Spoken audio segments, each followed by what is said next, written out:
Fala pessoal, tudo bem com vocês? Aqui com vocês, Marquinhos, meu amigo Jason, Olá, pessoal, tudo bem com vocês? e a gente está aqui para mais um episódio do podcast Vem Cienciar. Então hoje a gente, com muita satisfação, vai receber aqui uma convidada para debater um tema que eu e o Jason a gente já queria debater há algum tempo e a gente estava esperando alguém, né, que é tão dentro do tema e tão especialista no tema que pudesse ajudar a gente. Então hoje a gente vai receber com todo prazer e com muita satisfação a nossa deputada suplente aqui do estado de Santa Catarina, a Mariana Franco.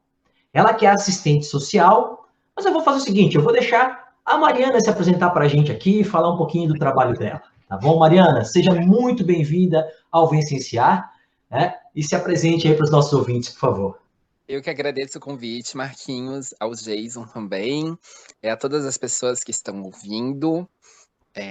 Meu nome é Mariana Franco, eu sou discente de serviço social, tá, Marquinhos? Ainda não sou estou em formação. Então a informação errada que eu peguei, achei que você já era graduada, mas não tem problema, tá no caminho. Tô no caminho. Falta só mais 2 anos e meio, eu acho. Tô no caminho. Show de bola. Sou conselheira estadual dos direitos das mulheres no estado de Santa Catarina, né? Eu também sou conselheira nacional dos direitos humanos. Eu trabalho muito a questão de combate à violência e tortura, principalmente no sistema prisional e em terras indígenas. Também faço parte dos movimentos sociais, né? Principalmente o movimento LGBTI, o movimento de emancipação das mulheres. Sou colunista no Portal Catarina, sou colunista na revista Valente, e às vezes eu tenho um pouquinho de hora folga, daí eu vivo um pouco. Legal, Mário. Poxa, você comentou aí, né, que você trabalha a questão de tortura e violência no sistema prisional e em comunidades indígenas. A gente tem 2 episódios muito legais, um com o Dr. Marcelo, que é um amigo nosso aqui, sobre tratamento de saúde em unidades prisionais, Ai, e, que legal.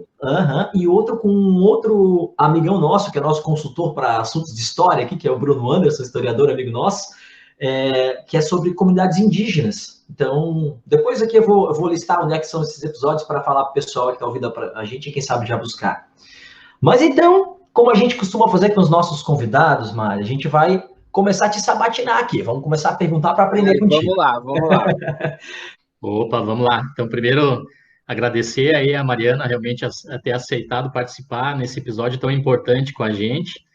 E, Mariana, eu escutei na sua primeira fala que você citou a sigla LGBTI. Você poderia começar definindo para os nossos ouvintes o que significa a sigla e, de repente, colocar ela num contexto histórico? Porque o Marquinhos gosta de fazer umas piadas aqui a respeito da nossa idade. E eu acompanhei, assim, por tabela, um pouco da evolução da sigla, desde do GLS, que era utilizado lá muitos anos atrás, depois foi para o GLB, se eu não me engano, e aí o L passou para frente do G, e agora você citou LGBTI. O que significa Isso. e qual a importância aí no contexto histórico de saber o que significa essa sigla? Uhum. Jason, assim, quando a gente fala da população LGBTI, a gente tem que detalhar muito políticas públicas, né? A gente tem que trabalhar a questão da saúde, questão da educação. Por isso que muitas pessoas até brincam da questão das letras, né? Mas a gente precisa dessas letras por representatividade, principalmente para a gente trabalhar dentro do judiciário, né? As especificidades de uma população. Quando a gente fala LGBTI, para quem desconhece, o L vem de lésbicas, né, de mulheres que se relacionam com outras mulheres. O B vem de bissexuais, que pessoas que se relacionam com pessoas dos 2 sexos, dos 2 gêneros. O G vem de gays, homens que se relacionam com outros homens. O T vem de travestis, transexuais e transgêneros, né, pessoas trans que nasceram, por exemplo, homens, mas no decorrer da sua vida se identificaram como mulher, né, então é uma pessoa trans, ou vice-versa, né, nasceu mulher e se identificou como homem, daí sendo um homem trans. E o I são pessoas intersex, né, são pessoas que nascem, por exemplo, com um falo, mas essa pessoa tem um útero, né? Então, isso são pessoas intersex. Intersex hoje é uma maneira mais higienizada da gente falar né, como vocês brincam com idade, né, e vocês já são mais velhos que eu, com certeza, são as pessoas hermafroditas. Lembra a hermafrodita que a gente falava muito? São as pessoas hermafroditas, daí hoje a gente tem a questão do intersexo. As siglas, elas mudam, né, conforme todo o nosso período histórico brasileiro. Até deixo uma recomendação de leitura, que é o livro Além do Carnaval, do James Green, que ele faz toda uma pesquisa antropológica do movimento LGBTI brasileiro, porque até a década mais ou menos de 40, o que a gente tem de dados são de gays, né? Homens gays. Mas esses homens gays, eles eram considerados pederastas à época, né? Por toda uma concepção religiosa, uma concepção política, né? O nosso momento político. E era tudo encaixado no gay. Então, pessoas trans iam para o gay, né? Lésbicas iam para o gay, era todo mundo gay. Esse era o pensamento que se tinha.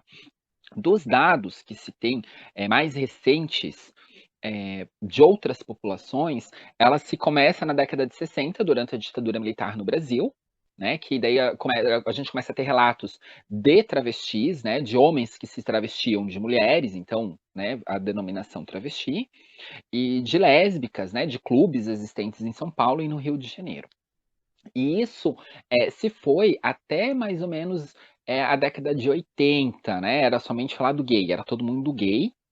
Aí aconteceu aquele boom na década de 80 da questão da AIDS, né? E aonde a população trans, a população gay foi muito discriminada e muito marginalizada na década de 80, né? A gente encontra até jornais, né, com o título, né, Nova Praga Gay, Nova Doença Gay, e se você encostasse num gay, você já pegava AIDS e você ia morrer, então era um processo de exclusão mesmo, né? E daí na década de 90 que começou a sigla do GLS, que era gays, lésbicas e simpatizantes. Esses simpatizantes eu nunca entendi direito o que era esse simpatizante, né? Mas se tinha esse simpatizante lá no meio, e isso se perpetuou muito na década de 90, e não se tinha até então um reconhecimento das identidades bissexuais, de pessoas bissexuais, né? A gente até era muito de comum na sociedade se falar que era aquela pessoa era gilete, aquela pessoa era espada, porque cortava para os dois lados, né? Era um comentário muito da sociedade referente a isso, e de pessoas trans não se era mencionado. Né? Isso se vai muito, até culpabilizo isso muito o próprio movimento LGBTI brasileiro, que na década de 90 e no começo dos anos 2000, quiseram vender uma imagem, né, de um casal gay perfeito, de um casal lésbico perfeito, porque ali estava em xeque as questões da adoção e da união homoafetiva. Né? Então, eu vejo que o movimento LGBTI, e principalmente de lésbicas e de gays, venderam uma imagem para poder se adequar aos padrões de uma sociedade para conseguirem esses direitos. Mas em contrapartida tiveram que criminalizar outras populações. E ali foi na risca, né, pessoas bissexuais e pessoas trans. Borilo diz isso muito no direito, né? Borilo é um dos autores dentro do direito que trabalha muito a nossa questão dos acessos legais e jurídicos, e ele deixa isso muito bem claro, né? Esse pensamento dessa exclusão. E daí, depois de 2002, né, que a gente começou a debater pautas mais progressistas, que a gente já tinha um governo mais progressista, que a gente começou a debater, né, sexualidades, identidades, formas de você querer se apresentar na sociedade, com quem você quer se relacionar. E daí começou através do SUS, esse debate, né, até mesmo ele foi colocado a partir de uma concepção de saúde, né, ainda aquela temática do HIV e da AIDS, né, das ISTs, infecções sexualmente transmissíveis, mas foi a partir dali que a gente começou a debater as pluralidades de pessoas, né, e até foi muito tempo LGBT, né, parava no T, e agora, de 2018 para cá, que a gente começou a incluir a população intersexo também dentro das políticas públicas, porque são pessoas que necessitam de cirurgia, são pessoas que necessitam de direitos, né? E esses direitos eram difíceis de ser conquistados, principalmente porque eram lutas sozinhas. né? Então, sempre quando a gente coloca uma letrinha a mais dentro do LGBTI é porque é um grupo que a gente está lutando junto, um grupo que a gente está querendo incluir nas nossas lutas e a gente conquistar mais espaços, mais direitos, né? Você ter o direito de você buscar a sua felicidade, principalmente o direito de você viver. Sensacional. Acho que você não só esclareceu a importância de conhecer corretamente a sigla, como a importância de, às vezes, aumentar um pouco a sigla para incluir pessoas, né, representar pessoas a mais. Isso. Fantástico. É E, porque é preciso aumentar, porque senão se tornam lutas vazias, lutas sozinhas, né? E eu acredito muito que as lutas elas têm que ser em conjunto, né? Para a gente conquistar mais direitos, a gente ter muito mais visibilidade, né? É claro que cada uma respeitando a sua pauta, respeitando é, é, o que nos faz diferentes, né? Por exemplo, eu como uma pessoa trans branca, não posso comparar minha vivência como uma pessoa trans negra, né? Que com certeza ela tem muito mais dificuldades que eu, mas que a nossa luta seja em comum para a gente conquistar os nossos direitos e que sejam direitos plenos, né? sensacional. E, Mariana, ali como a gente tem um único T na sigla, e você Uhum. citou, então, transexual, transgênero, travesti, você poderia dar uma breve definição para a gente separar essas três categorias? Uhum. Isso tem até um pouquinho de briga dentro, tá, do próprio movimento. Assim, a identidade travesti é a primeira identidade que a gente se tem, né, na nossa historicidade brasileira. Ela é uma identidade que ela é muito usada no Brasil e no México, apesar de que na Turquia eu já vi algumas pessoas também já se denominando e se apresentando socialmente como travestis, e outros lugares é trans. Isso começou mais as discussões com a Roberta Close, né? Na década de 80, né? Depois que a Roberta Close fez a sua cirurgia de transgenitalização, foi uma das primeiras mulheres que fizeram essa cirurgia no Brasil. Lembrando que a primeira pessoa trans no Brasil que realizou cirurgias foi o João Neri. Né, isso ele fez essa cirurgia durante a ditadura militar do Brasil, foi numa clínica clandestina, enfim, ele tem uma história de vida muito interessante, até recomendo o livro dele para quem gosta de biografias, e da Roberta Close, que foram os dois grandes nomes que a gente teve ali na década de 80 e 90 no Brasil. Né? Travesti, hoje, ela é uma identidade muito marginalizada. Né? Se você pegar o seu celular e digitar travesti no Google, você vai ter casos ligados a assassinatos, a prostituição, a tráfico de drogas, né? E se você colocar a identidade trans, né, transexual, você vai encontrar a filha do jogador de futebol, você vai encontrar aquela que é modelo de grifes, né? Tem essas duas diferenciações dessas identidades. Eu vejo algo que é muito socioeconômico, né? Porque e socioeconômica no que eu digo para ti que é uma coisa higienizada, né? Porque uma modelo que aparece na capa de uma revista nova americana, ela não vai querer se denominar travesti, ela vai querer colocar como trans porque já dá uma identidade mais leve, digamos assim, algo mais higienizado, né? Do que a travesti que já é em contrapartida mais marginalizada. Muitas pessoas confundem travesti transexual com pessoas que têm cirurgia, né, cirurgia de transgenitalização, mas isso não tem nada a ver. Né? É uma construção sua enquanto pessoa na sociedade. Né? A gente pode dizer aqui um exemplo, por exemplo, que a gente tem a identidade da mulher lésbica, né? Você vai encontrar mulheres que se afirmam lésbica na sociedade, e você vai ter mulheres que se identificam como sapatão. Né? Mesma coisa do homem gay. A gente vai encontrar homens que se identificam como gays, homens que se identificam como bicha, como viado. Né? São formas de identificação dentro da sociedade. Né? Até porque quando se fala muito, mas fez a cirurgia trans. Né? Se eu tenho uma construção minha, né? Por exemplo, eu, Mariana, me construí como uma travesti. Aí daí eu vou fazer a minha cirurgia, eu deito para fazer minha cirurgia. Aí porque eu fiz a cirurgia, então eu vou acordar uma pessoa trans? Não, né? Eu tenho toda uma historicidade da minha vivência enquanto pessoa travesti, enquanto mulher travesti, né? São duas identidades femininas, né? São as identidades que as pessoas se identificam e se apresentam na sociedade como mulher. Então, sempre usar pronomes femininos e tratamento no feminino, né? E são identidades lindas, né? Eu brigo muito pela identidade travesti, porque é algo que eu acredito que não deve ser apagado da nossa história, né? Porque eram mulheres que resistiram durante a ditadura militar no Brasil, não podiam sair na rua, porque se você saísse na rua, você era presa, você era assassinada, né? Porque você estava fazendo uma afronta a valores morais de uma família, né? E até eu tenho por isso até, Jason, Marquinhos, uma pergunta que eu faço, assim, né, de curiosidade, até mesmo para quem está ouvindo, qual é a travesti, qual é a pessoa trans que vocês conhecem, quem tem mais de 60 anos, por exemplo? Né? Porque são pessoas que morreram, né, na ditadura militar.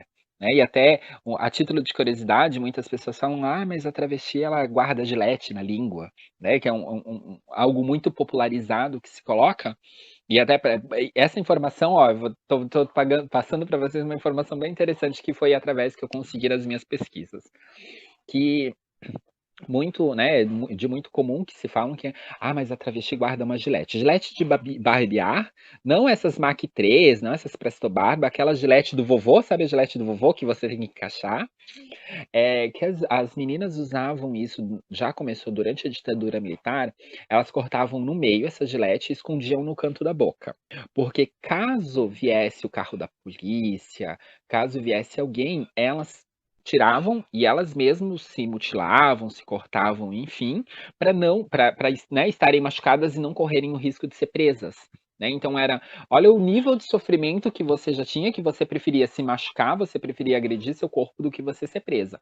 Ou, conforme uma me disse que é do Rio Grande do Sul, né, ela é residente do Rio Grande do Sul, ela me disse assim, Mari, a gente guardava gilete porque caso a gente fosse presa e a gente fosse pro DOI, pro COI, né, enfim, a gente usava aquilo pra gente se matar, porque eu preferia eu mesma me matar do que ser espancada até a morte, sofrer todas aquelas violências, né? Isso é algo que tem que ser debatido, é algo que tem que ser colocado, porque faz parte da nossa história, né? E transgênero é um termo que dá muita briga no meio de pessoas trans. Porque foi uma denominação que foi criada pela Organização Mundial da Saúde. Foi agora, recentemente, de 2016 para cá. Ela é muito usada dentro do direito, dentro usada da medicina, enfim. E eles pegaram o termo transgênero e colocaram todo mundo lá. Travesti, transexual, homem trans, drag queen, pessoas intersexo, CDzinhas, colocaram todas as transidentidades numa palavra só. E isso está tendo muita briga porque é um apagamento de identidade, né? Você não está podendo expressar conforme você quer a sua identidade. E você tem um pensamento muito incomum do próprio meio trans, de que, opa, o que eu vou deixar de novo quererem me rotular num termo que não foi escolhido por nós? Eles simplesmente criaram um termo e enfiaram a gente lá no meio. Né? Não é bem assim que funciona. Porque essa é a briga, porque durante até 2017, a OMS rotulavam pessoas trans com pessoas com distúrbios mentais, né? A gente tinha CID, a gente tinha laudo para dizer que nós éramos pessoas com distúrbios mentais, né? E a gente recebia que a gente tinha disforia de gênero. Aí eles que são muito bonzinhos tiraram a gente da disforia de gênero e colocaram a gente com incongruências de gênero e tacaram um nome para nós de transgênero. Ó, aceita isso daí, a gente está sendo bonzinho para vocês, retiramos vocês como um catálogo de doença mental, mas ó, aceita esse termo. Então é um termo de muita discussão. Né? Quando você quer colocar todas as pessoas dentro de um grupo só, vai ter um apagamento de história, e não só apagamento de história, vai ser um debate de vivências, né? Porque, por exemplo, eu adoro drag queen, admiro muito o trabalho das drag queens no Brasil, né? E colocaram eu e drag queen dentro de uma nomenclatura. A minha vivência não é a mesma vivência que uma pessoa, que um homem drag queen, né? Uma mulher drag king, enfim. Porque quando a gente está falando, por exemplo, de uma representação de drag queen, a pessoa vai, se maquia, coloca uma roupa, apresenta um show, faz um vídeo, enfim, mas ela vai tirar aquela roupa, né, e vai ser uma figura expressiva na sociedade de um homem. né? Um homem cis. E esse homem cis, por mais que ele possa ser gay, por mais que ele não possa ser gay, a vivência dele não vai ser a mesma vivência que eu vou ter, não vai ter as mesmas dificuldades. Mas abarcaram todo mundo nesse termo transgênero. Né? E a mesma coisa quando a gente fala da CDzinha, né? CDzinha é um termo que, né, a maioria não conhece, mas CDzinha é um termo de fetiche, é um fetiche sexual, né? São homens cisgêneros, né? Homens que nasceram homens e se identificam como homens, a grande maioria é heterossexual, que sentem prazeres sexuais em usarem vestimentas íntimas de mulheres, né? Vamos falar bem o português, que gostam de usar lingerie, né? Mas, por exemplo, como que eu vou colocar a minha vivência enquanto uma pessoa trans como uma pessoa dessa, que é algo que vai fazer dentro da sua casa, dentro do seu quarto, enfim, né? Não é algo externalizado, não é algo para a sociedade, né? São vivências diferentes. Mas aí abarcaram todo mundo num grupo só e agora que vocês se resolvem com isso, sabe? E dá muita briga, dá muita discussão. Eu não uso a palavra transgênero, muito, muito raramente eu uso a palavra transgênero. Eu continuo sempre utilizando pessoas trans, né? Que daí já abarca grande maioria ali de travestis. Ah, legal, Mário. Nossa, eu de verdade não sabia dessa diferença, né? Do termo, dessa conotação do termo transgênero. E eu agora, antes de fazer uma pergunta, eu vou aprendendo e vou falando, né, vou ouvindo as coisas que você vai falando e eu vou anotando coisas aqui, Mário. Eu tinha que comentar algumas coisas que eu acho que são importantes aqui. Você comentou da história do travesti estar associado, às vezes, à criminalidade e tal. E isso, eu acho que dá para traçar um paralelo, ver se você concorda com isso, Mário, da questão da marginalização da população. Às vezes essa população entra para o crime, não estou dizendo que todos entram, mas que ela entra por uma necessidade, porque não se abre espaço para outras funções. A mesma coisa que aconteceu com negros, né, durante muito tempo. Então, aí vem às vezes aquela jogadora de vôlei lá, idiota, dizer que, né, mas só vê que tem mais negros, né, no presídio e tal. Mas é por uma questão de racismo, e não porque os negros, né, cometem mais crimes, é porque eles vão mais presos. E acho que tem uma correlação que a gente pode fazer aí também com isso, né, Mário? Muitas travestis, né, acabam indo às vezes para a questão de tráfico e tal por uma necessidade, porque não consegue outra forma de ganhar pão, né? Marquinhos, assim, hoje, né, se a gente pudesse colocar uma pirâmide, né, se a gente fosse fazer uma pirâmide de privilégios hoje no Brasil, o homem branco cisgênero hétero estaria no topo. Travestis e transexuais e homens trans estariam embaixo. Né? É claro que com as suas divisões, porque ainda um homem trans tem mais privilégios do que uma mulher trans, né? Porque se identifica como homem na sociedade, tem esse recorte, né? E tem as interseccionalidades, né? Da raça, da cor, da etnia, né? E a gente está falando, assim, de uma população, Marquinhos, que no Brasil, como eu te disse antes, tem uma expectativa de vida de 35 anos, né? Tem recortes de 27 anos. Esses recortes eles são alcançados porque a grande maioria das vítimas elas possuem entre 15 a 18 anos, então você pode ver que elas morrem muito cedo, porque são pessoas que se identificam como pessoas trans na sua adolescência. E a família não aceita e expulsa de casa. Aí, por isso que a gente tem esse nível muito alto dessa idade tão jovem delas serem assassinadas, né? E daí a gente está falando de uma população que sobrevive no Brasil hoje mais de 90% na prostituição, como trabalhadora sexual. Né? Aqui não criminalizo o trabalho sexual, eu acredito que cada pessoa é livre para bem entender e fazer com o seu corpo, mas que essa não seja somente a nossa única opção. Né, que essa não seja a nossa única fonte de renda. Porque se tem tem esse estigma da sociedade, né, muito presente, de que somos somente para ficar nas esquinas. Né? E se tem um pensamento também de que se você for analisar, quem que é hoje no Brasil o grande consumidor da prostituição? Né? A gente não fala, mas são homens ricos. Né? São homens endinheirados, né?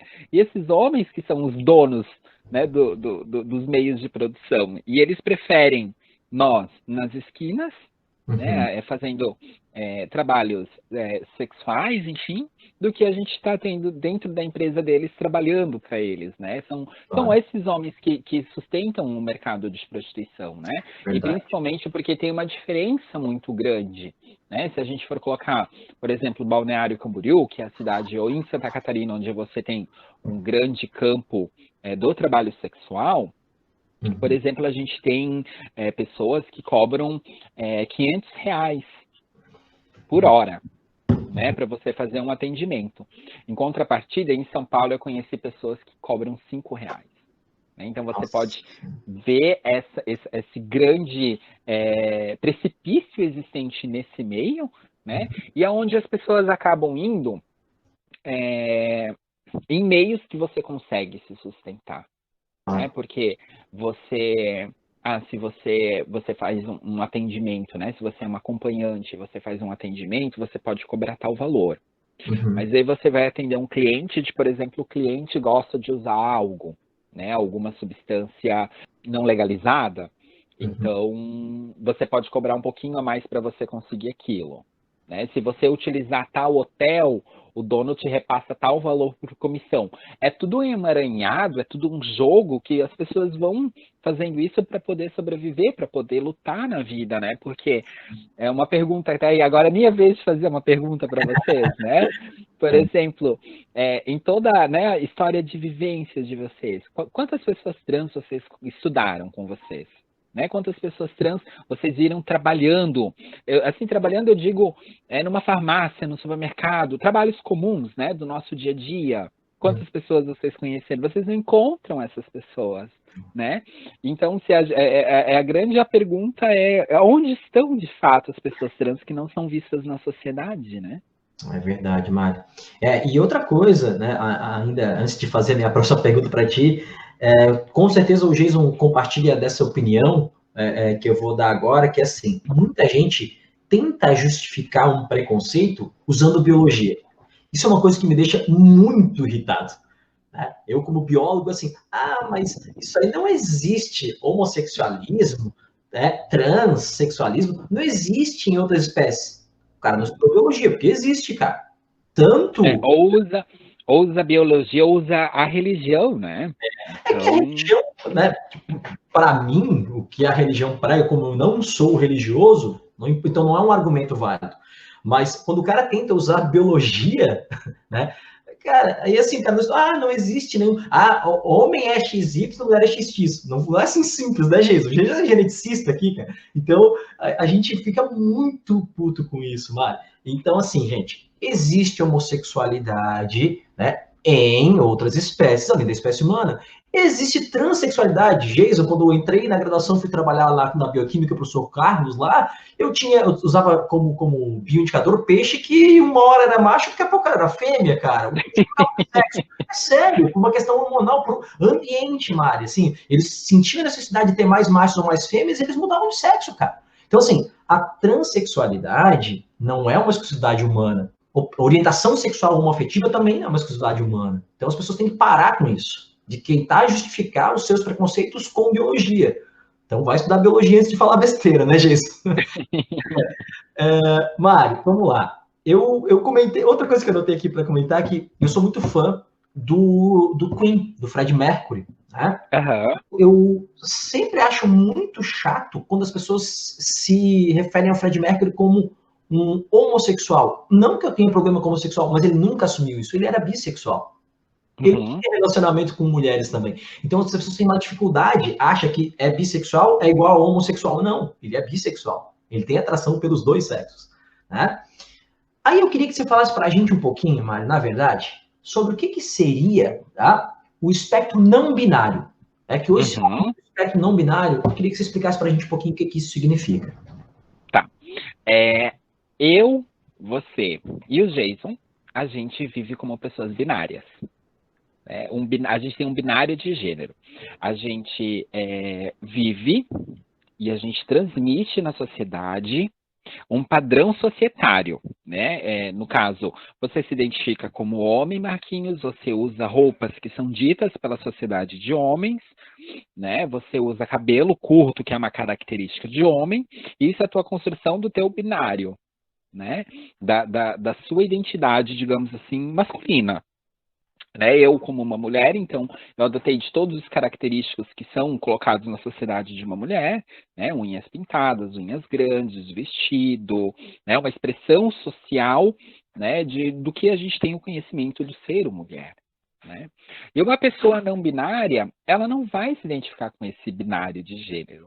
Né? Ela vai ser uma pessoa que ela vai viver sempre transgredindo essa norma. Né? Ela vai querer viver a sua vida, o seu corpo, a sua expressão de gênero com fluidez, né? E ela vai adotar características dessas duas formas de se expressar.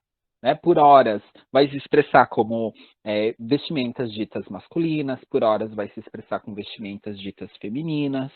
Né? Essa é a concepção que a gente tem hoje de uma pessoa não binária.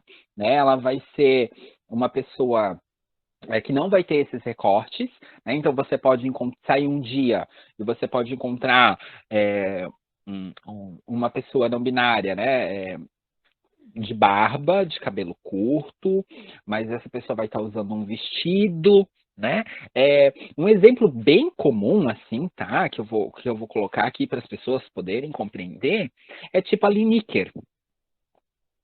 Conhece a Lineker, a cantora Lineker, né?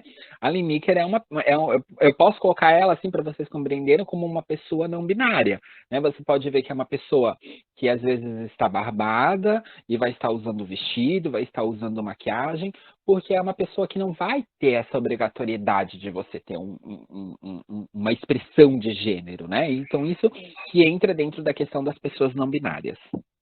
Eu não saberia explicar tão bem. Eu sabia o que significava, mas não acho que eu explicar tão bem.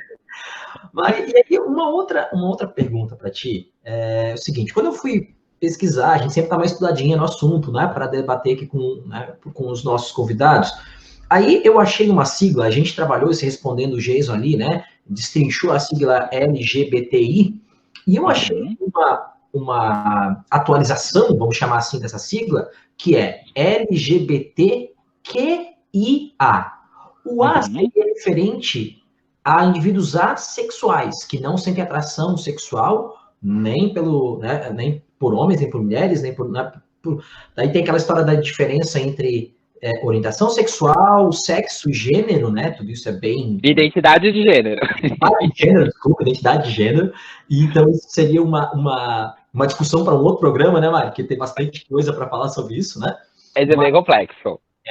Mas aí então tem as pessoas que são assexuadas, né, que não sentem atração sexual nenhuma, e tem as pessoas que são queer. Essa é a pronúncia, Mário? Queer, né? Queer. Explica pra gente o que é o queer. Tá. O A também, Marquinhos, ele pode ser para pessoas assexuadas, como ele pode ser também para pessoas agêneres, tá? São pessoas que não se identificam com gênero.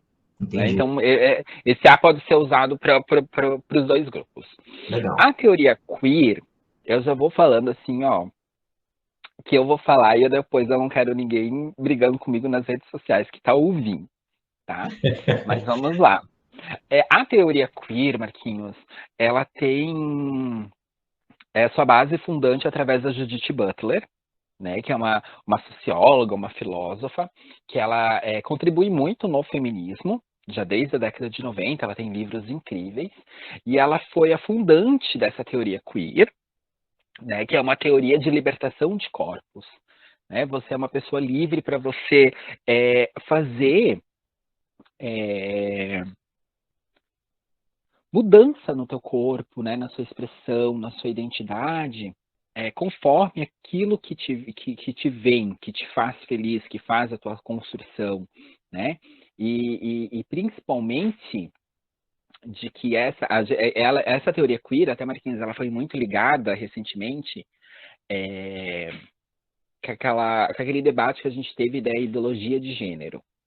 Né, de que o gênero é algo que você constrói socialmente, porque é isso que essa teoria ela vai nos apresentar, né? Porque se você pega, por exemplo, uma criança, né, com 5 anos, a gente vai investir essa criança de azul, a gente vai dar um carrinho para essa criança, a gente vai ensinar esse menino, né, de que ele tem que jogar futebol, ele tem que ser o mais forte, e aí a gente faz toda uma construção dessa identidade dessa criança. Ela vai chegar na vida adulta e vai chegar uma criança frustrada, né, porque às vezes aquilo foi tão obrigatoriamente colocada na vida dela, que essa criança ela vai estar vivendo uma vida que não é dela. Em contrapartida, a gente faz isso com meninas também, né? A gente pega uma menina, a gente vai vestir rosa, vai fazer laço, a gente vai dar panelinha, porque ela vai ter que brincar de cozinhar, né? Então, são essas concepções que a gente vai ter. E daí essa teoria ela se vem para que as nossas construções de sociedade sejam construções conforme você acha aquilo que é melhor para ti. Né? Quando a gente fala, mas uma criança de 5 anos não vai saber o que é melhor para ela, né? Quem sou eu, né? Quem sou eu, outra pessoa, para dizer se uma criança tem que comer abacaxi em vez de comer abacate, né? Tem que obrigar, né? Que a gente fala das obrigações, né?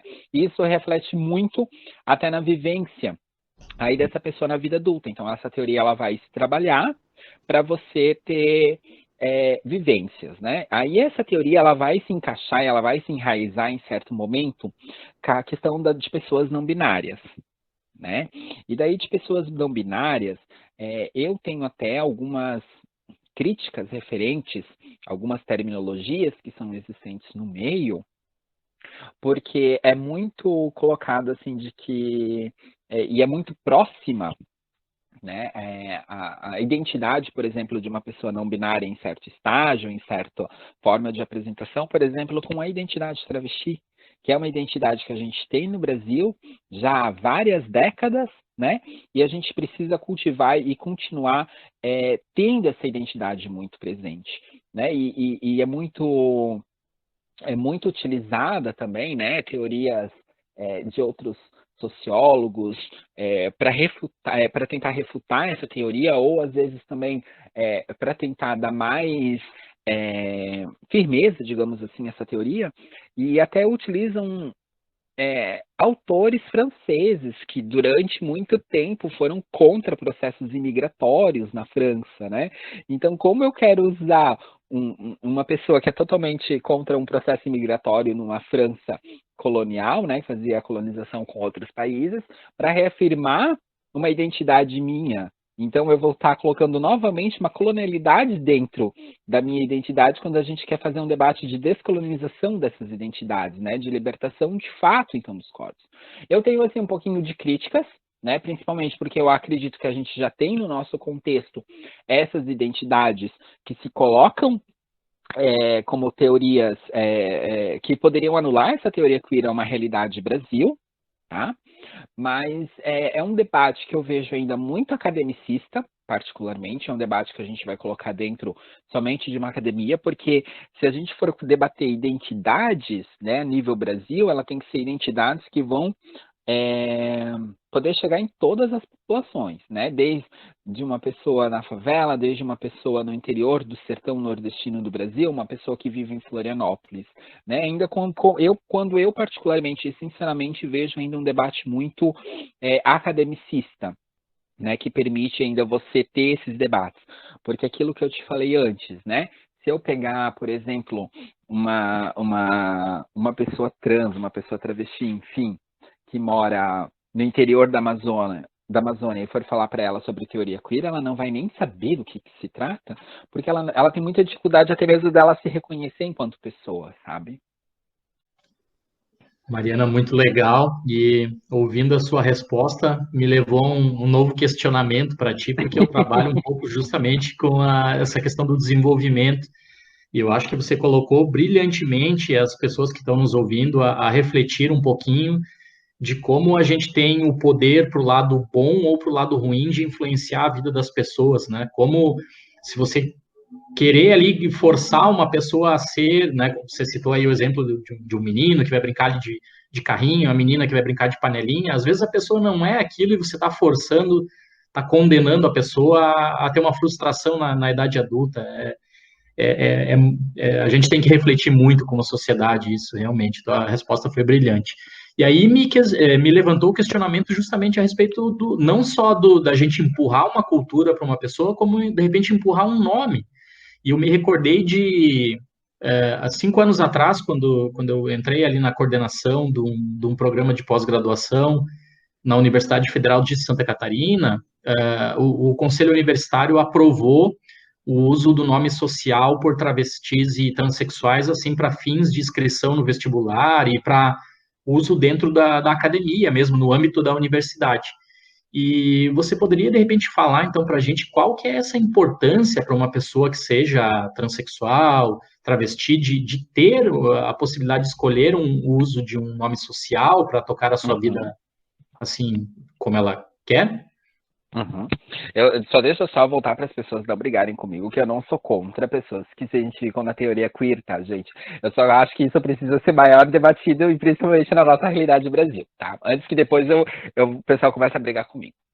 Essa questão, Jason, quando você fala do nome social dentro da UFSC, até é uma briga muito grande que eu tenho com o pessoal da SAAD, né? Porque, ok, nós temos uma universidade que adota o uso do nome social, nós temos um estado que a gente tem uma lei do nome social, até eu ajudei no processo da criação e da aprovação dessa lei. Mas, por exemplo, você sabe quantas pessoas trans conquistaram e se formaram, enfim, obtiveram o título de doutora na UFSC? Não, Duas não sei. pessoas. Duas Duas? pessoas. Duas. Em toda a história da UFSC, duas pessoas, tá?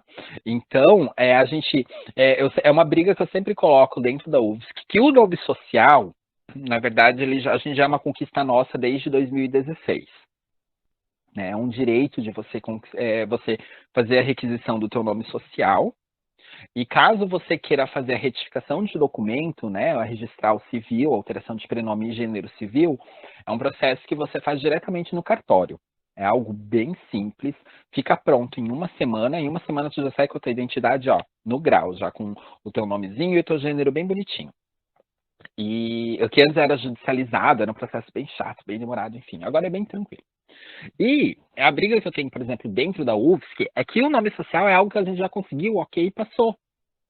A gente tem que brigar por outras questões, né? Questão de permanência estudantil, questão de bolsa, né? A gente precisa discutir a bolsa trans, porque os dados apresentam que 3% da população trans, que é uma população que a gente não tem número, porque a gente não faz parte do IBGE, então eu não sei te dizer de qual é o número exato da população que a gente faz parte. Né? Algumas pessoas falam que é 3 milhões, outras pessoas falam que é 4 milhões, mas a gente não tem dados concretos sobre isso. Né? E o que eu coloco é que 3% terminou o ensino fundamental, né? Que chegou até a 8ª série, para você ter uma noção da realidade assim, de vivência que eu estou falando para ti. E dados apresentam que 2% terminaram o ensino superior. Né? E na UFSC, por exemplo, uma realidade UFSC, em mais de 60 anos de UFSC, 2 pessoas tiveram o título de doutora na UFSC. Né? Enfim. O nome social ele é uma possibilidade. Lembrando, assim, só para as pessoas que estão ouvindo, que o nome social ele é algo utilizado mais para fins administrativos. Né? Você não pode, por exemplo, querer comprar uma trimania, né? Vamos colocar aqui comprar uma trimania, e você querer colocar o teu nome social na trimania, porque ele não vai ter um peso legal. Né? Porque na hora para você retirar teu prêmio, tu vai ter que mostrar alguma documentação ali sua. O nome social, o Estado de Santa Catarina já era para ter um formato de RG, que é o que vai ter o teu nome social e vai ter o teu nome civil registral, mas esse documento até hoje ele nunca saiu de fato do papel. Né? E o nome social você pode, por exemplo, numa realidade UFSC, IFSC, nas escolas municipais, nas escolas estaduais, você pode fazer essa requisição para você ser tratada pelo teu nome ou tratado pelo seu nome. Né? É uma questão que eu vejo muito da tua busca de felicidade, de realização pessoal, né, que isso até é uma das questões da nossa Constituinte, que a nossa Constituinte é quase como se fosse uma cláusula pétrea, né, que você tem a sua busca da felicidade, né, é uma coisa toda maravilhosa de se ler, mas na realidade é bem diferente, enfim. Mas é muito a tua questão de identificação, né? De você se realizar, né? Por exemplo, se você, Jason, se você gosta de ser chamado de Jason, por que eu vou ficar te chamando de Maria? Né? Maria não é o teu nome, mas por que eu vou continuar te chamando por um nome que não é seu? Né? A tua questão da sua presença, né? De motivação. Então, são N fatores que te levam para você utilizar o teu nome social. O meu nome, né? Eu utilizei nome social durante muito tempo e as pessoas morrem de curiosidade sempre disso, que todo mundo me pergunta, né? E para as pessoas que são mais curiosas do que o Marquinhos, que já está rindo, o meu nome, por exemplo, tem dois. Eu já sou velha, não tão velha quanto vocês, tá? Mas eu sou velha.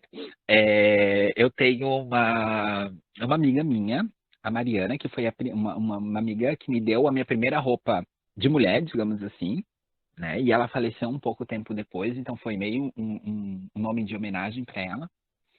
E eu, na minha adolescência, quando o Pânico era um programa legal, que hoje em dia é uma coisa muito escrota, mas na minha adolescência era uma coisa legal. Não sei se vocês lembram que tinha a Mariana Kupfer, que era uma das apresentadoras. Eu era louca por ela, não sei porque eu era louca por ela. E daí, assim, foi meio que uma coisa juntando a outra, assim, acabou saindo Mariana. E, na verdade, meu nome, eu sempre sonhei em ter meu nome era Melissa, não sei porque meu nome seria Melissa. Mas daí a minha melhor amiga era Melissa, e daí ela falou assim, não, se tu colocar Melissa, eu juro que eu te mato. Daí assim foi a minha construção, né? Assim, foi um nome assim meio que, eu gostei desse, veio. Aí eu bem louca ainda depois dei um Google para saber o que significava, olhei aquele negócio, isso daí mesmo, é o que eu quero, né? E foi, assim, muito minha realização, assim, porque você ir nos locais, as pessoas te chamarem, a tua família te chamar por um nome que você se identifica, você se realiza com aquele nome, é algo muito, muito, muito bonito, assim, sabe? Eu nunca, por exemplo, vou esquecer o dia que a minha afilhada, de 8 anos me chamou por nome. Ai, tia Mariana, vem cá.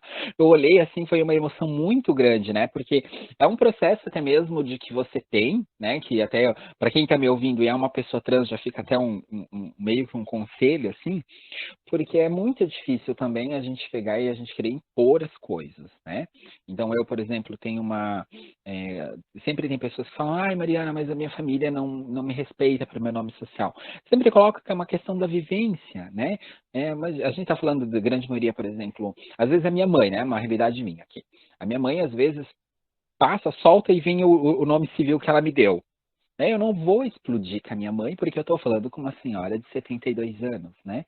Então, é uma construção, né, que você vai tendo e que eu acredito que uma hora vai chegar lá, uma hora, né, você vai ter essa transformação e é um processo muito libertador.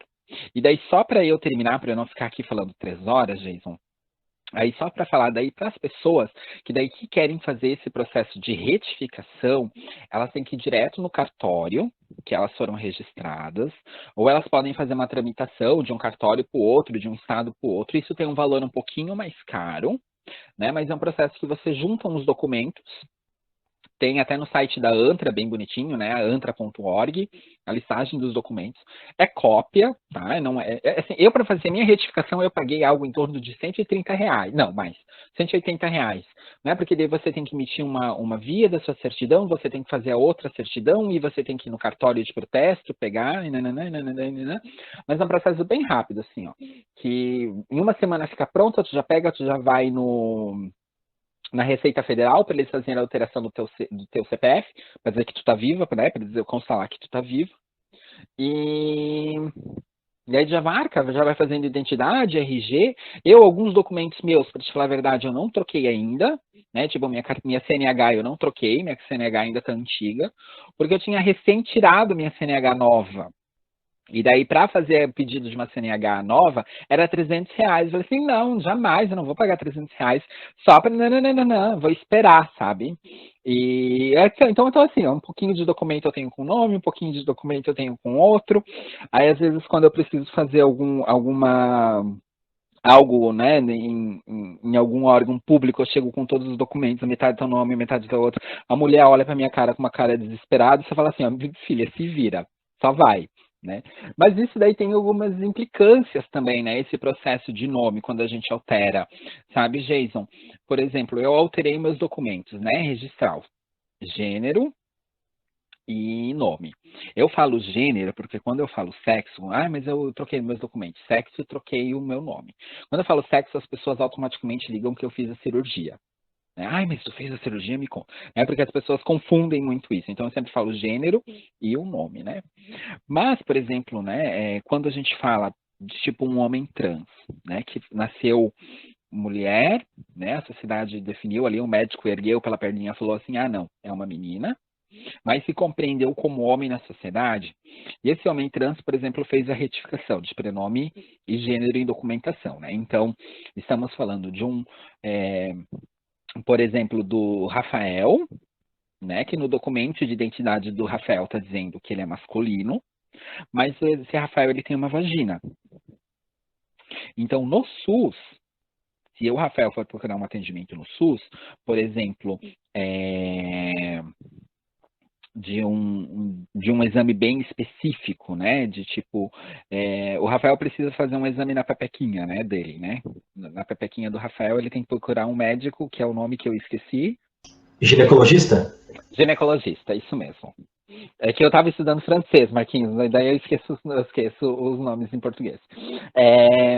Daí o Rafael, por exemplo, ele vai precisar de um ginecologista. No SUS não vai passar esse atendimento, porque vai ler o que? Opa, o que o Rafael, que é um homem, está querendo consultar com um ginecologista? Aí você não consegue esse atendimento porque o próprio sistema não deixa você fazer esse atendimento. Ou, por exemplo, uma mulher trans que tem o nome retificado, tem o gênero retificado em documentação, mas vai ser uma mulher que vai precisar de um urologista. No SUS, não vai conseguir esse atendimento, sabe? Então, é algo que a gente precisa ainda evoluir um pouquinho mais, a gente precisa ter, dentro do direito, né, dentro do processo do judiciário,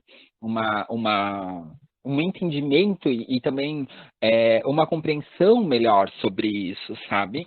Porque daí você vai em outros fatores, né? Que daí já vai entrar no campo da saúde privada também, né? Ou da questão do INSS, né? Porque o recebimento de pessoas trans agora, desse auxílio de R$600 que teve, muitas não receberam isso pela questão do INSS, né, de inconformidade de dados do INSS. Aí se tinha uma discussão muito grande da aposentadoria, mas daí você agora é mulher, você vai se aposentar anos. Gente, eu tô falando de 3 anos, de 5 anos, né? E para aposentar no Brasil hoje, nem sei quem vai conseguir depois da reforma da Previdência, né? Mas a gente está falando de uma primeira coisa que eu sempre falo para as pessoas quando elas me argumentam isso. Gente, a gente está falando de questão de você se apresentar com 60, 65 anos. Uma pessoa trans vive 35 no Brasil, vamos acordar para a vida, né? Eu estou falando, né, olha, vamos conversar direito sobre isso. E muita gente, só um título de curiosidade. Gente, eu falo demais. Só um título de curiosidade para vocês. Muita gente age de forma para tentar prejudicar pessoas trans, tá? No processo de retificação de nome em cartório. Porque então eu vou pegar e vou trocar meu nome, eu vou ter um outro CPF, um outro RG, vou fazer um monte de dívida. Não. CPF e RG a gente recebe um número uma vez e a gente sempre vai continuar com esse número. Então, se o Marquinhos quiser ir lá trocar um nome, vai continuar o mesmo RG, vai continuar o mesmo CPF, e isso não é alterado. E não tem esse negócio de você fazer, porque eu estou devendo para todo mundo, vou trocar um nome. Né? Você pode trocar um nome, mas a dívida vai continuar ainda junto contigo. Isso dependendo ainda, porque daí no processo tu tem que ir no cartório, no título de protesto, e você tem que tirar uma listagem de como o teu nome tá lá apresentado para você fazer essa retificação, porque dependendo também do nível que tá, tu não consegue essa retificação no cartório. Aí tu tem que judicializar. E, Mariana, eu tenho que te fazer uma última pergunta, porque eu fiquei muito surpreso com a tua primeira resposta para o Marquinhos, e agora tu citaste novamente a perspectiva de vida tão baixa das pessoas, apenas 35 anos, e o episódio da época da ditadura, né, onde as mulheres travestis escondiam ali metade da gilete dentro da boca, tendo que, às vezes, até sacrificar a própria vida para não sofrer aí um processo de tortura. E aí eu queria saber, então, de ti, como que anda a atualidade? né? Já ficou, acho que, bem claro para as pessoas que nos ouvem, com as tuas brilhantes respostas, que a coisa era bastante complicada ali na década de 80. E agora, na atualidade, como é que está o preconceito? Tem aumentado ou tem diminuído aí contra a população LGBTI? Então, o Brasil, há 6 anos seguidos, é o país que mais mata pessoas trans no mundo, né? Esses dados, que nem eu falei antes, eles são dados levantados através de pesquisas dos movimentos sociais, né? Porque a gente não tem como colocar dados específicos, porque a gente não tem números no INSS, né? Então, é o país que mais mata pessoas trans no mundo. E esses assassinatos, quando as vítimas são reconhecidas pela sua identidade de gênero, né? Porque muitas vezes a gente vê em recorte de jornal de que, sei lá, né? O Rafael homem é encontrado morto utilizando vestimentas femininas. Né? É óbvio que a gente está falando ali de uma pessoa trans, né? Mas tem uma dificuldade muito grande da polícia fazer esse reconhecimento como uma pessoa trans. Então, assim, são dados, que nem eu disse, dos movimentos sociais, que os movimentos sociais ou pega coletado porque alguém contou, porque saiu em algum jornal, né? Coisas nesse sentido, assim. Mas é o país que mais assassina pessoas trans. Para você ter uma noção, teve um ano que a gente teve beirando 200 assassinatos, né? Em contrapartida, a Arábia Saudita teve 2. Isso que você ser uma pessoa trans lá é crime, né? Você não pode ser uma pessoa trans na Arábia Saudita. Então, para você ver o nível que a gente está. Em segundo lugar é o México, né? Porque são países onde existe um machismo e um sistema patriarcal muito alto, por isso que essa violência é muito presente para pessoas trans, né? Porque a compreensão da sociedade para uma pessoa trans, principalmente uma mulher trans, né? Que então nasceu homem e se identifica como uma mulher na sua vida, é porque acreditam que a gente fez uma negativa do privilégio que a gente teve de nascer homem. Né? Então, bem resumidamente, se você quer ser uma mulher, então você vai ter que sofrer tudo o que uma mulher sofre igual. Né? Tanto que, para mim, eu que tive uma vivência até 16, 17 anos, né, com um homem, né, quando eu transicionei, quando eu fiz a minha expressão como mulher na sociedade, para mim o processo mais dificultoso foi lidar com a questão de abuso sexual, com a questão desse machismo, né? Porque antes eu estava numa população que fazia toda essa opressão à mulher de uma semana depois eu estava participando do grupo que recebia essa opressão. Então eu vi como é dificultoso você ser mulher na sociedade, né? Mas a violência no Brasil, acredito que os números vão ser maiores, né? Porque a gente teve agora esse período de pandemia. A gente fala da questão da violência dos negros, né? A questão da violência da mulher, a violência dos indígenas. E eu fico muito feliz que a gente está falando dessas violências, porque se fosse há 10 anos atrás a gente não ia estar dando a mínima para isso, né? Porque era um outro contexto político, enfim, da sociedade. Mas a gente precisa também falar da violência a pessoas LGBTI agora, no período da pandemia, que essas pessoas estão encarceradas com seus agressores, né? Esses agressores é a família, é o pai, é a mãe, né? São tios, parentes, enfim, que não... Eu não gosto de falar a palavra aceitar, porque eu acho que ninguém precisa ser aceito em lugar nenhum, a gente só precisa de respeito, né? Mas então que não querem essa pessoa convivendo ali nesse grupo familiar, sabe? E eu acredito que esses números, no próximo relatório que se tiver, quando terá, né, quando for lançado, vão ser bem maiores, e até mesmo para uma realidade de Florianópolis, né, você pode ver como aumentou a violência a pessoas, e principalmente pessoas trans, em Florianópolis. Esse ano, se não me engano, eu acho que foram 8 assassinadas em Florianópolis. Né? Então você pode ver como isso está cada vez muito mais próximo de nós. Né? Eu sei que para você ter uma noção, há alguns anos atrás, no Brasil, a cidade que mais pagava em valor monetário o valor do programa, né, na prostituição, era Curitiba. Curitiba era a cidade que mais pagava para você se prostituir. Em contrapartida, era a cidade que mais matava pessoas trans. Né? O Brasil é o país que mais mata pessoas trans no mundo. Só que os dados apresentam que o material pornográfico acessado no Brasil, em primeiro lugar, é de pessoas trans. né? Então você pode ver as diferenças que a gente tem nesses dados, né? Opa, peraí, mas se é o país que mais consome pornografia trans, então deveria ser o país que mais, né, vamos namorar pessoas trans, vamos, né, se relacionar com pessoas trans. Não, é o país em contrapartida que mais mata, né? Mas isso é muito intrínseco do machismo, a questão do sigilo, né? Muitos homens falam, ah, eu fico contigo, mas tem que ser no sigilo. Aonde um homem sai com uma pessoa trans, aí ele vai loquear na cabeça dele que essa pessoa trans, sei lá, vai fazer um outdoor, vai colocar na capa do NSC Notícias, alguma coisa nesse sentido, a foto do gato lá, entendeu? E daí ele vai lá e assassina essa pessoa, né? Por isso que no Brasil, as pessoas trans, elas são, a maioria, assassinadas em banheiras de motéis, ou elas são assassinadas em atropelamentos, né? De, por exemplo, o cara foi lá, pegou a menina, fez o programa, voltou, deixou ela na mesma rua, daí ele vai lá, dá uma volta na quadra e atropela a menina, né? E depois são mortes muito brutais, sabe, Jason? São mortes com 40 facadas, com 50 facadas, com 30 tiros, 40 tiros, né? São mortes muito violentas. O maior exemplo que a gente teve foi a da Dara, né?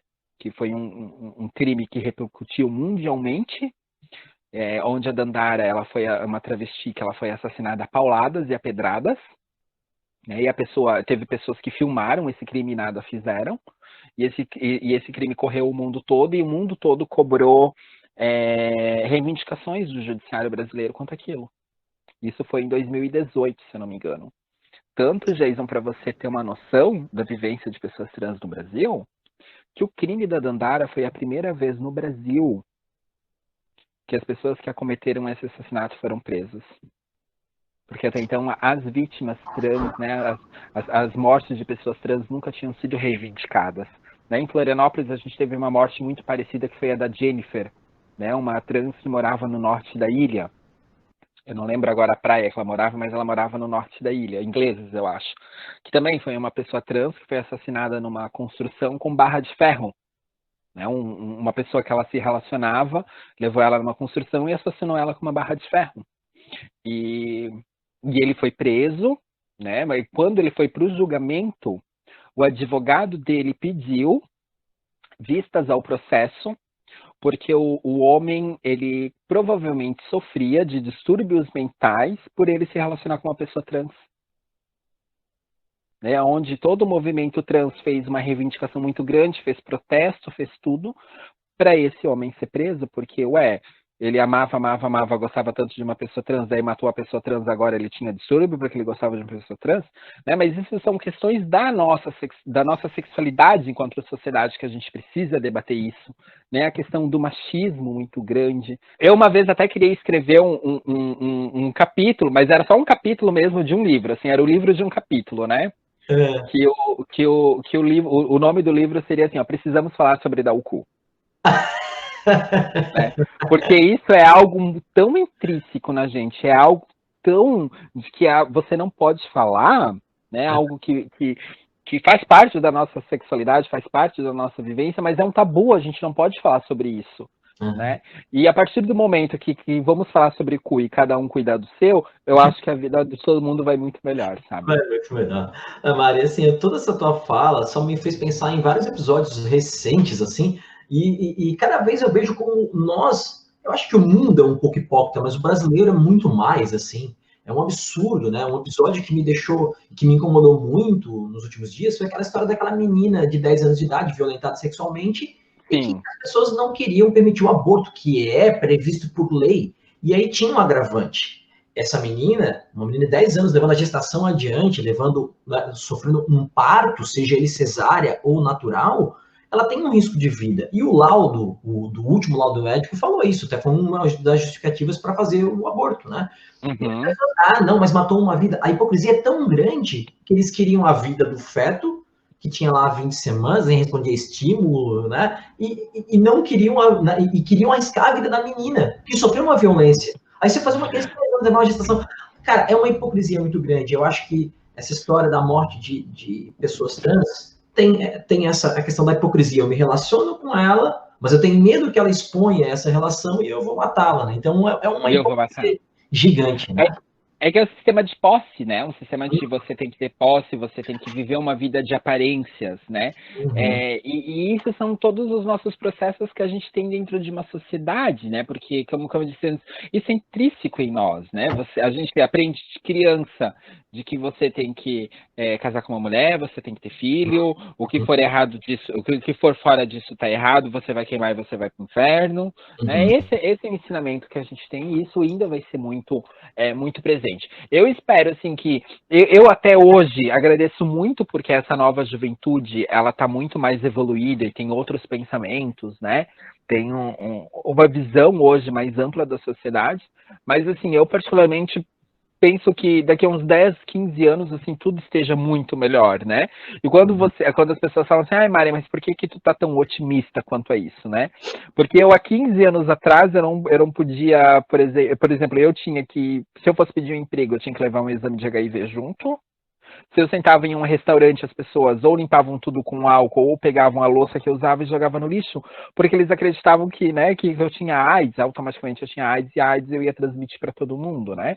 Então, isso eu não estou falando tão longe, estou falando de 15 anos atrás, né?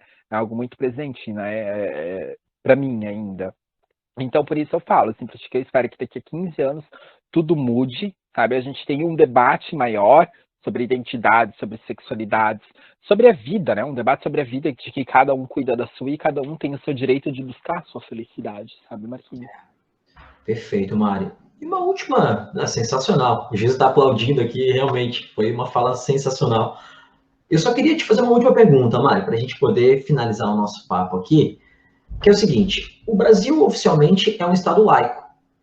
Porém, a gente sabe que existe uma influência da religião muito grande na política, por exemplo, bancada evangélica, e na sociedade como um todo.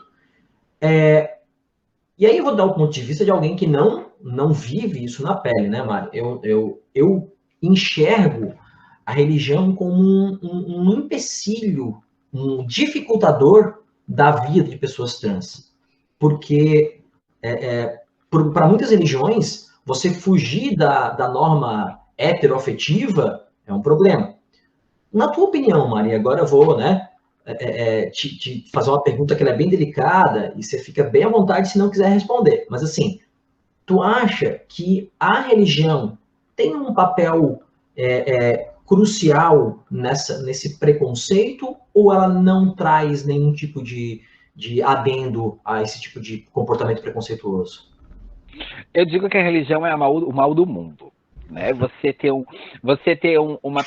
Algo, né, em quem você quer ter esses pensamentos positivos, se você quiser chamar esse ser de Deus, se você quiser chamar esse Deus de Gaia, se você quiser chamar, sei lá, dos egípcios, enfim, dos animais, dos cachorros, das plantas, enfim, se você tem algo em quem acreditar, eu acho que o que você tem que ter é primeiro uma noção de que aquilo é para ti, somente para ti. Né? Não posso pegar uma concepção minha e querer colocar ela em cima das outras pessoas. Né? Mas quando a gente fala da questão, vamos detalhar bem a religião, vamos falar, né? Isso se vê bem desde a questão ocidental. Oriental, não. Né? Por exemplo, eu fui um tempo. Eu tive um relacionamento com um homem turco durante um tempo, e eu não sei nem como eu tinha relacionamento, porque eu não entendia nada do que ele falava, mas tudo bem. Mas, por exemplo, na religião dele, né, na questão, não, na parte turca, tá? Não na questão da Arábia Saudita, né? Na parte turca, por exemplo, isso é aceito, né? As pessoas trans são aceitas, né? Na Síria, se você for na Síria, o governo sírio paga cirurgias de transgenitalização das pessoas trans lá. Né? Só que você vai fazer a cirurgia, ok, nós te queremos, nós te amamos, nós te aceitamos, só que você vai ter que viver como uma. E daí, né, você tem uma vivência de homem, você faz todas as cirurgias, enfim, você se torna uma mulher na sociedade. Agora pensa, daí você sente o peso de você ser uma mulher islâmica, né? Daí onde já tem um nível, né, de suicídio, de depressão, enfim, muito grande, porque é um baque muito grande, né? Mas existe lá esse reconhecimento da religião, tá? Nas religiões brasileiras, né? Por exemplo, no Candomblé, na Umbanda, é aceito, pessoas trans são aceitas.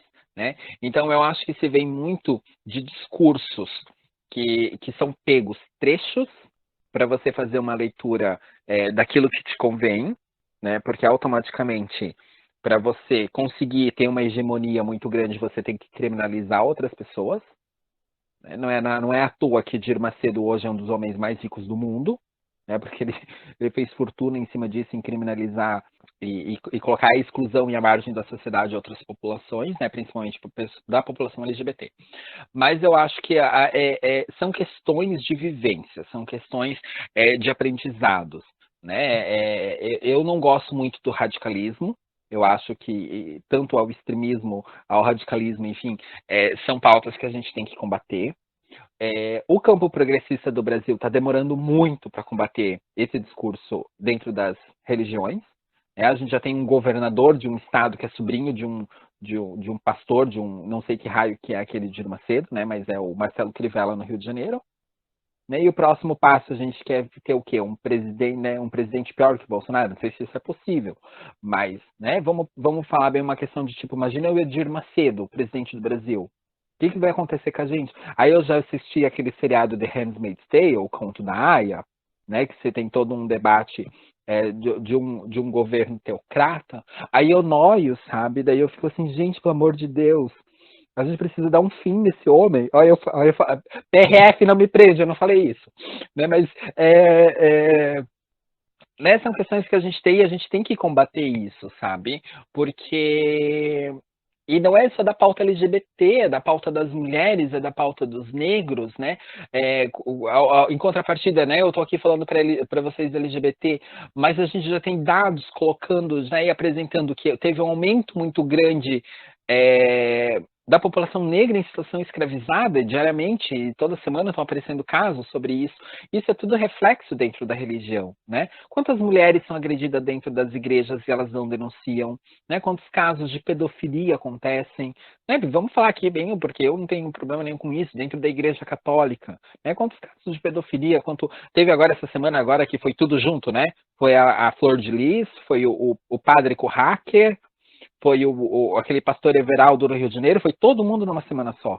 Né? E eu fico pensando assim, olha o que esse povo faz, mas não, vamos criminalizar quem? Vamos criminalizar a travesti que está na rua fazendo programa 10, 20, 30 reais ali para conseguir ter dinheiro para comprar um pão para poder comer, sabe? Mas isso é a realidade. Eu tenho muito cuidado sempre quando me falam de questão agora, né, eu tenho um carinho muito grande com pessoas em situação de rua, é um trabalho que eu tenho um amor muito grande. E quando me falam assim, ai Mari, mas assim, tem um grupo de LGBTs em situação de rua lá, morando lá na frente da Catedral de Floripa, vamos reunir um grupo e vamos lá ver. Ai não, Mari, não se preocupa porque o pessoal da igreja já tá lá cuidando desse povo. Aí que eu vou correndo, entendeu? Porque daí tem aquele discurso da cura gay, tem aquele discurso de você evangelizar essas pessoas, né? Eu em Florianópolis, faz um ano, eu acho, tive um papo com uma guria lá, e ela estava toda feliz da vida porque ela estava fazendo uma rifa, porque com o dinheiro que ela ia conseguir com aquela rifa, ela ia no interior da Argentina fazer trabalho de evangelização com os índios lá. Assim, guria, o que vai para lá? Deixa esse povo lá, entendeu? Não, mas é que eu tenho que levar a palavra de Deus. Tá, mas de que Deus tu tem que levar? Né? De quem que é o Deus que tu tem que levar? Então, assim, na minha casa, essa é uma festa que eu ganhei muitos presentes. Várias pessoas me dão presentes. Né? E lá em casa, meio que eu montei uma estante, eu não sei se posso chamar aquilo de estante, enfim. É meio um negócio estranho que eu tenho lá, de que lá eu tenho o crucifixo, aí do lado do crucifixo eu tenho uma imagem de Omolu, do lado do Omolu eu tenho aquela estrela de 5 pontas lá, e o pessoal já fala que daí eu já faço magia negra, entendeu? E eu coloco isso tudo, uma coisinha do lado do outro, porque daí o pessoal vai lá em casa, o pessoal surta, entendeu? Mas eu falo assim, gente, não seria muito melhor se a gente tivesse isso tudo junto numa causa melhor, que seria uma causa das pessoas? Não. A gente tem isso daí, a gente tem guerras, a gente tem tudo por conta de religião, e no final, meu filho, no final a gente é isso aqui, entendeu? É isso aqui é a nossa vida, é isso aqui que a gente tem. Não adianta nada eu querer fazer ódio pro próximo, querer guardar rancor pelo próximo, né? Porque eu nunca sei o dia de amanhã e nunca sei de fato quando eu vou precisar daquela pessoa. Não sei se eu te respondi, é que assim, falar de religião ficou uma coisa assim, meio assim, que eu não tenho muita paciência não, sabe? Não, respondeu sim, Mari, respondeu sim. Mari, eu vou fazer o seguinte, eu vou te agradecer aqui demais a tua presença. O papo foi simplesmente sensacional. Eu, de verdade, aprendi aqui. A gente sempre fala que a gente traz nossos convidados e aprende demais. Eu vou me despedir aqui já. O Geis vai conversar um pouquinho mais contigo, mas eu queria, assim, já de antemão, te agradecer muito pela disponibilidade, muito pelo papo e pela aula que você deu para a gente aqui. E já se prepara, porque a gente vai te procurar outras vezes, porque vai ter outros assuntos que a gente vai precisar da tua ajuda para debater. Obrigado, Mário. Imagina, eu que agradeço, Marquinhos. Sempre quando precisar, pode chamar, que eu vou demorar um pouquinho para responder, né? Mas responda.